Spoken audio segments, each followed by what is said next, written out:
Good afternoon, Carmel. I'm Ted Paya. And I'm Maya Henderson. On today's show, you'll hear from the host on Kim Jong-un's visit to China, the Carmel Marathon, and a Heineken ad controversy. You'll also hear from Marissa on the catastrophe at the Ohio Clinic in Bacteria and Kids Toys, Will on the NFL draft, and McLean on celebrities at the March for Our Lives. It's going to be a great show, but first let's roll the intro.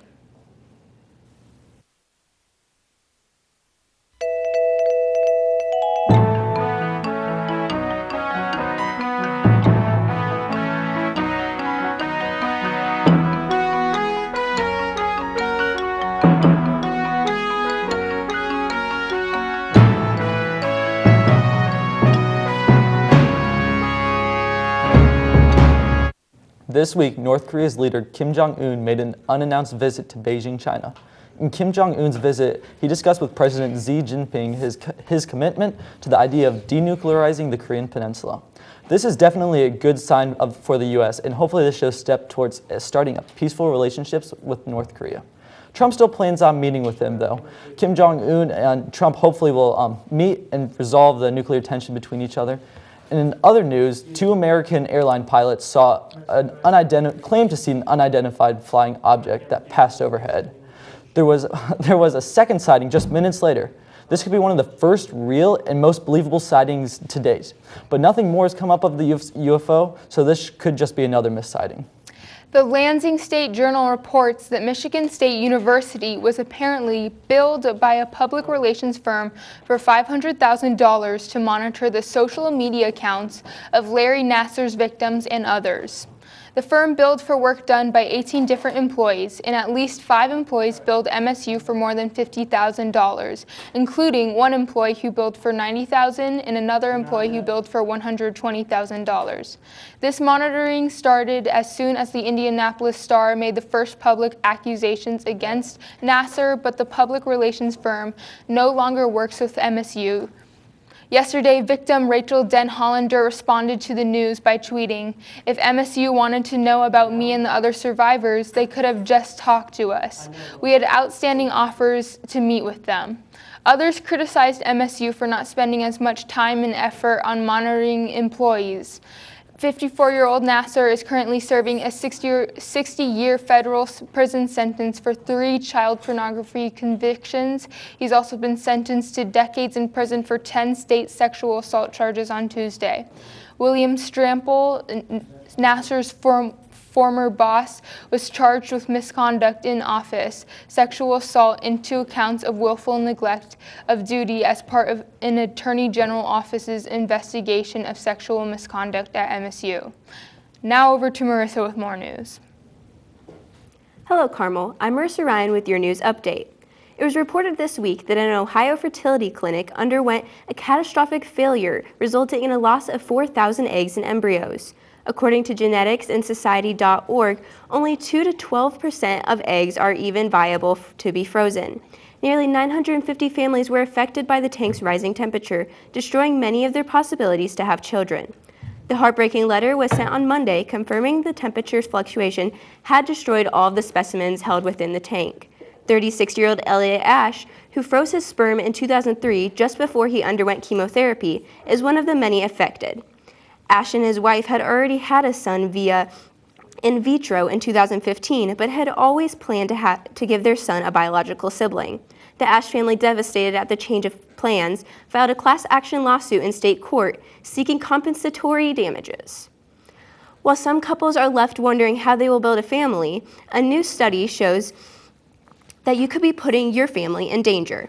Bath time is a part of many child's basic routine, but what parents don't realize is that the little rubber duck could be opening their child to over 350 different species of bacteria.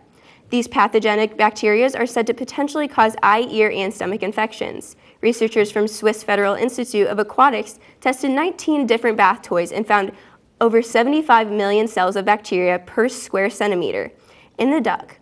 This eye-opening research could protect your kids or siblings from sickness. That is all for your news update. Now back to Ted and Maya at the host desk. Thank you, Marissa. Well, there's only a couple minutes left until spring break begins, and many of us are traveling this year, but for the people that are staying in Carmel, I would check out the Carmel Marathon tomorrow. Don't let the word marathon scare you from participating though. You can sign up for different event levels like the 5K, the 8K, and other events. You are also not obligated to run, so it could also just be a good chance to get outside and walk.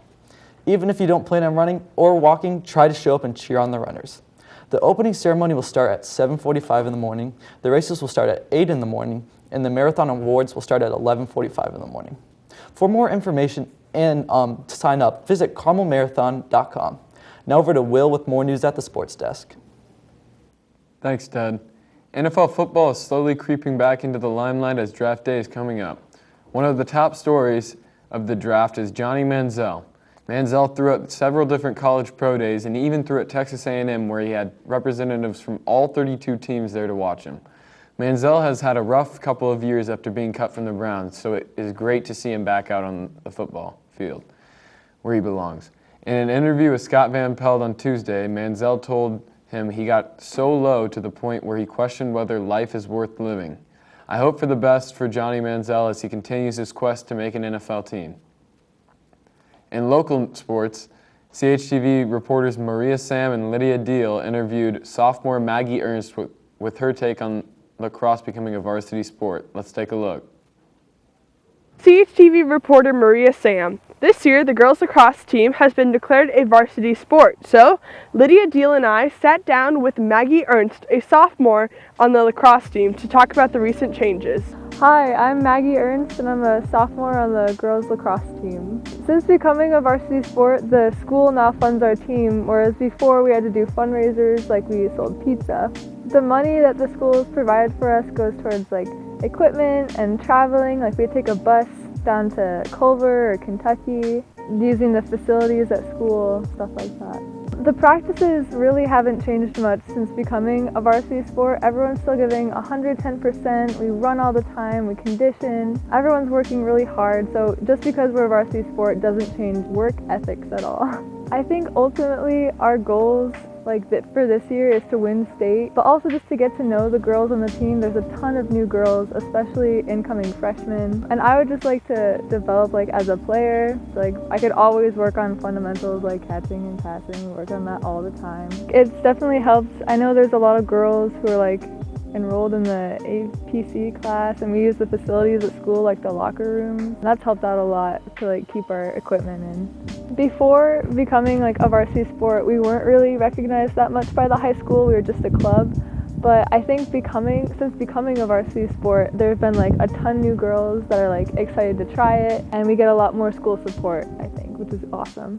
When I found out that lacrosse had become a varsity sport, I was so excited. It happened over the summer, and I know that's something that we've all been working for a really long time, and to finally see that dream become a reality, it's really amazing. For incoming players or people that are thinking about trying lacrosse, I definitely would recommend it. It's so much fun. The team really becomes a family throughout the season. We all get super close, and it's a great place to just spend your energy, and whatever baggage you had throughout the day, you can let it go at practice and just have a good time. And we're all working together for the same goals, so it's really just a great time, and I would definitely recommend it.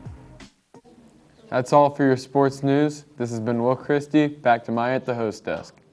Heineken has pulled an ad with the tagline, "Sometimes lighter is better," after getting called out for being terribly racist on Twitter by Chance the Rapper. The ad depicts a bartender sliding a bottle of Heineken Light past a number of people of color before it reaches a white woman and displays the slogan. Chance took his criticism further, tweeting that corporations may be stirring up controversy on purpose in order to get more attention to their brands.